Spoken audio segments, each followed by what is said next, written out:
महाराष्ट्र में बीएमसी चुनाव को लेकर सियासी गर्माहट बढ़ती ही जा रही है। एक तरफ जहां ठाकरे ब्रदर्स इस चुनाव के लिए एकजुट हो गए हैं, तो महायुति में काफी खींचतान मची हुई है। बीजेपी के सहयोगी सीट बंटवारे से खुश नहीं हैं और अब तो खुद पार्टी के अपने नेता भी बगावत पर उतर आए हैं। केंद्रीय मंत्री और बीजेपी के कद्दावर नेता नितिन गडकरी के ही गढ़ नागपुर में इस्तीफों की झड़ी लग गई है। तो क्यों बीजेपी कार्यकर्ताओं का फूटा गुस्सा और क्या है ये पूरी खबर, आइए जानते हैं इस रिपोर्ट में। महाराष्ट्र में बीजेपी मुश्किलों से घिर गई है। कहीं सहयोगियों की नाराजगी है तो कहीं अपने ही नेताओं ने बगावती सुर अपना लिए हैं।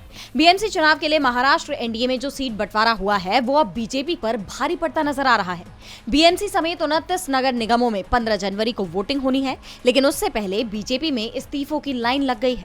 नागपुर में बीजेपी के वरिष्ठ कार्यकर्ताओं ने अपनी नाराजगी खुलकर जाहिर कर दी है।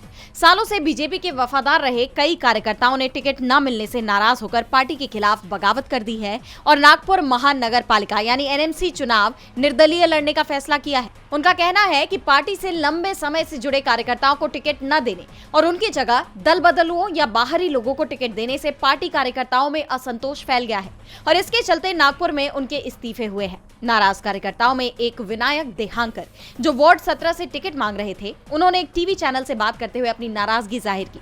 उन्होंने कहा कि ये कांग्रेस का गढ़ था, फिर भी उन्होंने इस वार्ड में भाजपा को आगे बढ़ाने में मदद की।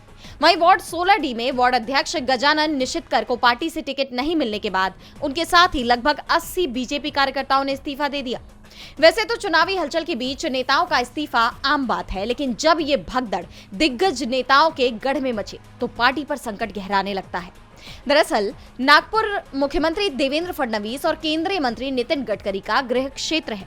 ऐसे में ये इस्तीफे बीजेपी के लिए बड़ा झटका माना जा रहा है और अगर ये सिलसिला इसी तरह जारी रहा तो वोटिंग की तारीख आने तक बीजेपी बड़ी मुश्किल में फंस सकती है। अब देखना यह होगा कि इस बगावत को रोकने के लिए पार्टी क्या कदम उठाती है। डीबी लाइव की रिपोर्ट।